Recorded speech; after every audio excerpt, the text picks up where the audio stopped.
Hey guys, welcome to the return of the TikTok Bayless show. So, I'm really going to talk about one topic this week, and that is this one right here. Bill Belichick being the head coach of UNC. A lot of people think that this move is not really great, but I disagree. I think that this move is perfect because they're going to have a GM in place to, let's just say, do all the recruiting and transfers and stuff. So Bill Belichick just has to focus on the football aspect. And what better coach is there to coach to have as a head coach than Bill Belichick? 6 Super Bowls. 6. More than any other coach in NFL history. 6 Super Bowls. So, anybody want to let me know why they don't think this is going to be a good idea? Because this is going to be incredible. And this is coming from a Bill Belichick hater and a Patriots hater.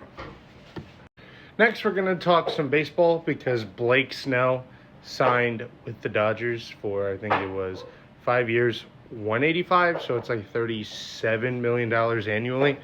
And now, as you can see, almost $1.6 billion is going to be the payroll for the Dodgers next year. That is insane.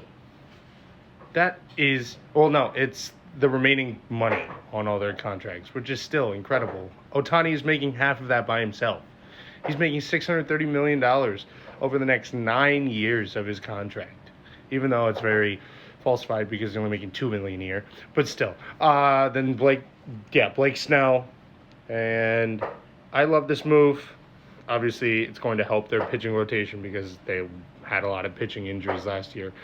So this is going to help them really have a steady force in the pitching rotation.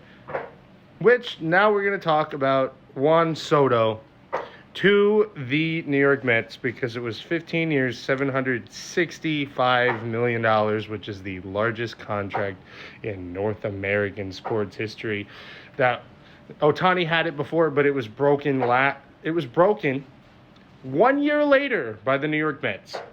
And I see some people saying that this move is not going to be great because we see the Mets fumble with big contracts. But I disagree. This is coming from a Phillies fan because last year, in what was supposed to be a rebuilding year, they made the NLCS. They knocked the Phillies out of the playoffs. They eliminated the Mets from playoff contention. So I really don't see a scenario where this makes the Mets any worse. I think it makes them better. And quite frankly, as a Phillies fan, I am scared of Juan Soto with the Mets. And I have to see him for the next 15 years as a Phillies fan. So this sucks. Now, one final topic we're going to talk about, and that is Alabama missing out on the college football playoff.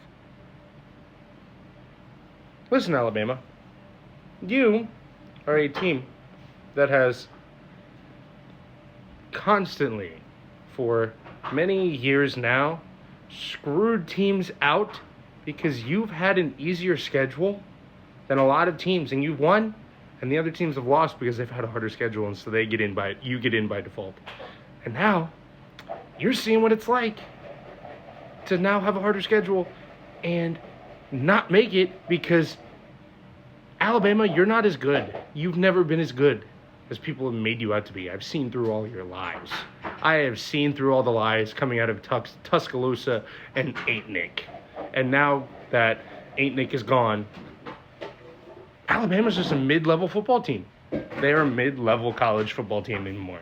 Nobody wants to go there because now you can pay players. So the Alabama Crimson Tide does not have the same allure that it used to have because used to, Coach Saban would pick up the phone and say, "Hi, it's Nick Saban," and player would automatically commit. Now you can pay players. So you have guys like Deion Sanders paying shitloads of money to these players to come and play for them. You have UMass doing the same thing, paying players. Syracuse doing the same thing. So now it's a balance. Everybody's making money.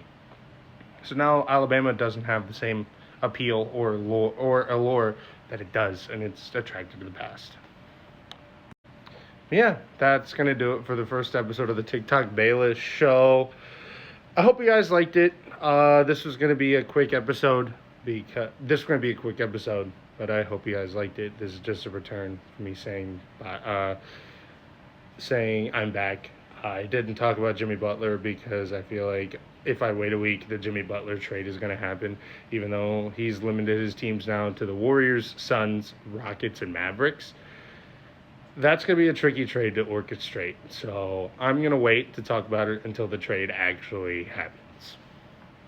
So I'll see you guys next week.